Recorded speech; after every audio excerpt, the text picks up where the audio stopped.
Раптоўныя госці Лукашэнкі, цікавыя прызнанні былога афіцэра і чарговая смерць маладога сілавіка. Вітаем, сябры! Гэта наша Ніва і зараз мы ўсё вам раскажам. У Мінск нечакана прыляцеў Уладзімір Пуцін. Самалёт прэзідэнта Расіі прызямліўся ў беларускай сталіцы учора позна ўвечары. Прычым ягоны візіт раней не анансаваўся. Пра яго стала вядома толькі ў дзень прылёта. Свайго калегу ў аэрапорт Лукашенка паехаў сустракаць асабіста. На кароткай сустрэчы ў памяшканні аэрапорта ён усяляк спрабаваў дагадзіць госцю. У вас сегодня тяжелый день. Королем Бахрейна, тяжелые переговоры, непростые. Приятные, ну слава богу. Значит, друзей прибавилось. Вот поэтому я вас приветствую на родной вам белорусской земле. Белорусский народ очень рад будет знать, что вы приехали к нам. После выборов это один из первых визитов после Китайской Народной Республики. Наших друзей мы обсудим и наши отношения в контексте с Китайской Народной Республикой.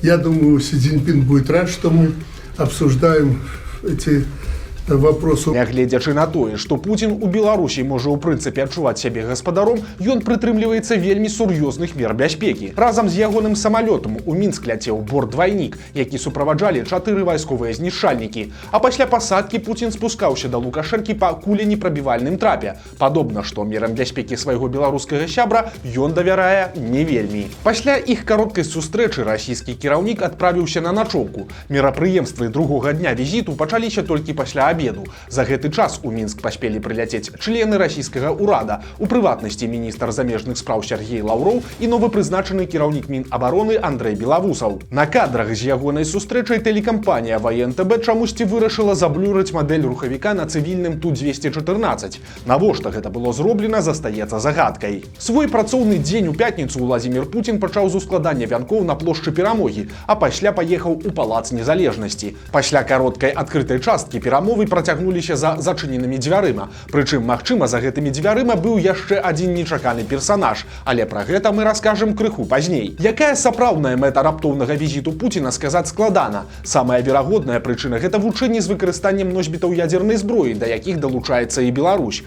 Магчыма, ён прывёз Лукашэнку сігнал ад кіраўніка Кітая Си Цзиньпина, з якім сустракаўся некалькі дзён таму. А можа быць, гэта проста частка палітычнай павуціны, якую расійскі кіраўнік пляце з інтрыг і нагод для канспіралогіі.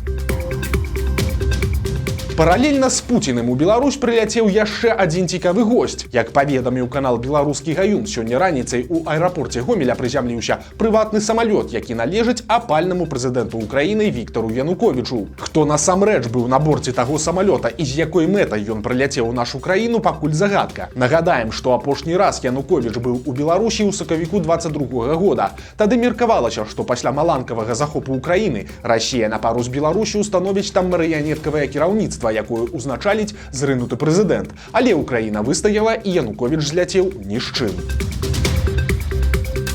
Памёр маладым яшчэ адзін афіцэр міліцыі. Стала вядома пра раптоўную смерць Аляксея Фядосіка, 38-гадовага капітана з Івацевічаў. Ён служыў у міліцыі з 14-го года. Спачатку працаваў канваірам у ізалятары часовага ўтрымання, а пасля перайшоў у ДАІ. Што стала прычынай смерці інспектара, невядома. У яго засталося 3 дзяцей.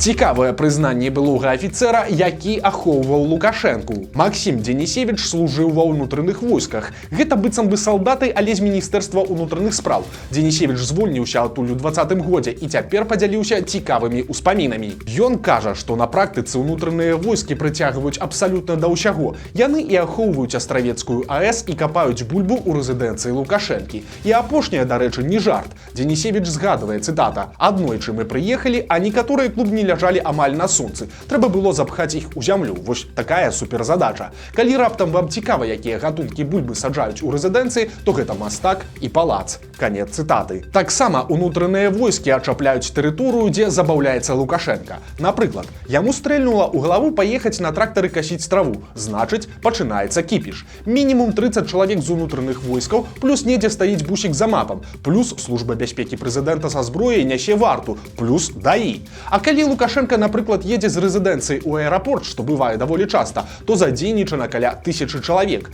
Ахоўваецца ўвесь маршрут: масты, эстакады, трубы і дарогі. Таксама Денісевіч кажа, на момант яго працы беларускае войска было не асабліва баяздольнае. Прынамсі, да 2020 года ўсё было накіравана на нейкую гаспадарчую працу, а не на баявую падрыхтоўку. Салдат прымушалі і стрыгчы траву, і рамантаваць скамей. Пра цяперашнюю сітуацыю з вайной Денісевіч кажа так: у беларускім войску шмат людзей, якія вучыліся ў Расіі, ды і проста рускамірцаў. Таксама актыўна працуе прапаганда, таму ці выканае беларуская армія загад ісці ваяваць, пытанне для яго адкрытае. Новыя падрабязнасці трагедыі, якая адбылася ў Свіслацкім раёне. Пачалося ўсё як у кепскім анекдоце, а скончылася вельмі страшна. Муж застукаў жонку з рабочым, якога нанялі зрабіць рамонт. Падмануты мужчына выпіў, схадзіў за бензінам і падпаліў сваю жонку разам з палюбоўнікам. Абое атрымалі жудасныя апёкі, больш чым 90% цела. У выніку жанчына памерла ў бальніцы, а мужчына выжыў. У вельмі цяжкім стане ён знаходзіцца ў рэанімацыі. Прычым гэтая гісторыя магла скончыцца яшчэ горш, бо падчас гэтай вогненнай помсты ў доме былі аж 6 дзяцей. На шчасце, яны змаглі выбегчы з хаты і не пацярпелі. Цяпер раўнівы муж знаходзіцца пад вартай, яго вінавацяць у забойстве. Па гэтым артыкуле яму пагражае да 25 гадоў калоніі, пажыццёвая ці нават вышэйшая мера. Новая амплуа Лідіі Ярмошынай. Былая старшыня цэнтр выбаркама на пенсіі вырашыла заняцца навукай. На юрыдычным факультэце БДУ яна бярэ ўдзел у навукова-практычнай канферэнцыі. Тэма ейнага выступу – станаўленне і развіццё сістэмы выбарчых камісій у Рэспубліцы Беларусь. Акрамя Ярмошынай на мерапрыемстве выступіць і дырэктарка Нацыянальнай школы прыгажосці Бажэна Ярэміч. Пра неверагодны лёс гэтай дзяўчыны у нас на канале ёсць асобны сюжэт. Спасылку на яго шукайце ў апісанні пад гэтым відэа. Міністр загадаў падняць заробкі ў 2 разы, але не ўсім. Падчас наведвання калінкавіцкага лясгаса міністр лясной гаспадаркі Александр Кулік паразважаў пра заробкі ў сваёй сферы. Чыноўнік загадаў пераглядзець аплату працы асобных работнікаў. Ён лічыць, што калі мала плаціць аператарам тэхнікі, то яна проста пойдзе па руках, а ляснічыя, па словах міністра, павінны зарабляць 3000 рублёў чыстымі, бо на іх ляжыць вялікая адказнасць. Але якім чынам будуць вырашаць праблему з заробкамі, чыноўнік не расказаў. Між іншым, у сакавіку гэтага года сярэдняя зарплата ў лясной гаспадарцы была ў раёне 1300 рублёў. На мяжы з Украінай эвакуявалі цэлую вёску, пакуль толькі ў рамках вучэнняў. Па легендзе, побач з невялікай вёскай Жмурная Лельчыцкага раёна здарыўся лясны пажар, які пагражаў перакінуцца на населены пункт. 20 супрацоўнікаў розных раённых службаў адпрацоўвалі навыкі па эвакуацыі насельніцтва. Жыхароў апавясцілі па гучнай сувязі, а пасля сабралі на вуліцы, пасадзілі ў аўтобусы і адвезлі ў гасцініцу. Усё гэта заняла паўгадзіны. І ўсё б нічога, але Жмурная знаходзіцца за 7 кіламетраў ад беларуска-украінскай мяжы. У лютым у Лельчыцкім раёне ўводзілі рэжым контртэрарыстычнай аперацыі для затрымання кантрабандыстаў, якіх абвінавацілі ў працы на СБУ. На фоне неабвешчанага візіту Пуціна ў Мінск і нарошчвання расійскіх сілаў у Беларусі вучэнні па эвакуацыі выглядаюць трывожна. Можа, гэта звязана з падрыхтоўкай да новага этапу вайны, у які наша краіна будзе ўцягнутая самым непасрэдным чынам, а можа, проста супадзення. У любым разе будзем пільна назіраць за гэтай сітуацыяй. А цяпер ад уяўных лясных пажараў да сапраўдных. Недалёка ад пасёлка Ружаны учора здарыўся пажар на тэрыторыі вайсковага палігона. Там, па інфармацыі маніторынгавай групы «Беларускі гаюн», праводзілі заняткі лётчыкі авіябаз Мачулішчаў і Ліды. Што канкрэтна здарылася падчас вучэнняў, незразумела, але лес гарэў на плошчы ў 2 гектары. Вялікі пажар тушылі 113 чалавек і 33 адзінкі тэхнікі, сярод якіх былі 2 верталёты, якім давялося зрабіць 45 зліваў вады. За антываенную пазіцыю затрымалі аднаго з кіраўнікоў кампаніі «Контэ». Сяргей Кусонскі ўзначальвае падраздзяленне, якое займаецца жаночай бялізнай. На дошцы аб'яў ён павесіў плакаты з тэкстам «Не вайне» і «Слава вытворчасці, героям слава». За гэта яго падобныя затрымалі. Падобна не абышлося без даносу. Што цяпер пагражае Кусонскаму, сілавікі не паведамілі.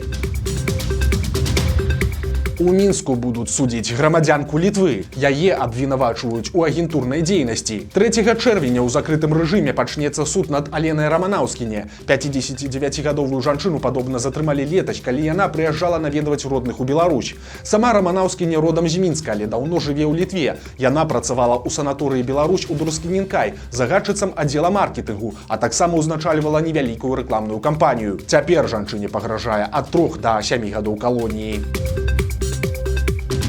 Ура, патрыятызм даў заднюю. З дота пад ляхавічамі прыбяруць надпісы пра перамогу ў другой сусветнай вайне. У красавіку ў сюжэце адзін з дзяржаўных тэлеканалаў паказаў стары жалезабетонны бункер на дарозе Ляхавічы-Баранавічы, на сцяне якога нехта намаляваў лічбы 1941, 1945, пяціканцовую зорку і георгіўскую стужку. Але іронія гісторыі ў тым, што гэты дот быў пабудаваны ў 30-е, калі гэтыя землі ўваходзілі ў склад Польшчы, і палякі планавалі з яго дапамогай абараняцца не ад гітлераў, а ад чырвонай арміі. Няма ніякіх дакументальных сведчанняў таму, што гэтыя ўмацаванні неяк выкарыстоўваліся ў часы другой сусветнай, але гэта не перашкодзіла лукашэнкаўцам уключыць іх у спіс ваенных аб'ектаў. На гэтую гістарычную недакладнасць звярнуў увагу адзін з чытачоў мясцовай раёнкі. Праз тыдзень газета апублікавала адказ раённага ідэолага. Тая заявіла, што не ведае, хто зрабіў надпіс, але нечакана прызнала, што ён не адпавядае гістарычнаму перыяду, таму яго прыбяруць. І ў канцы правінцыйны крэатыў. Магазін адзення з невялікага райцэнтра Будакашалёва, што на Гомельшчыне, публікуе ў інстаграме незвычайныя відэа. Гэта не банальная дэманстрацыя рэчаў, якія ёсць у наяўнасці, а цэлыя міні-фільмы, дзе пад розныя сітуацыі падбіраецца модны вобраз. Сегодня мы подготовили вам образ для делового человека в повседневной жизни. В таком образе можно сходить в банк, аптеку и другие места. Ролікі з будакашалёўскім моднікам набіраюць сотні тысяч праглядаў. Акрамя таго, крама гандлюе і жаночым адзеннем, і для яго рэкламы выкарыстоўваецца беларуская мова. Хоть паветра і хмурае, але утульны водар травеня абдымае, як каханец. Вось такія навіны пятніцы. Подписывайтеся на канал, ставьте лайки альбо дизлайки и выказывайте заўвагі ў каментарах. А таксама не пропусціце наш новый сюжэт, які выйдзе ў гэтую нядзелю. І, канешне, чытайце нашу Ніву, глядзіце нашу Ніву і любіце Беларусь. До сустрэчы ў нядзелю.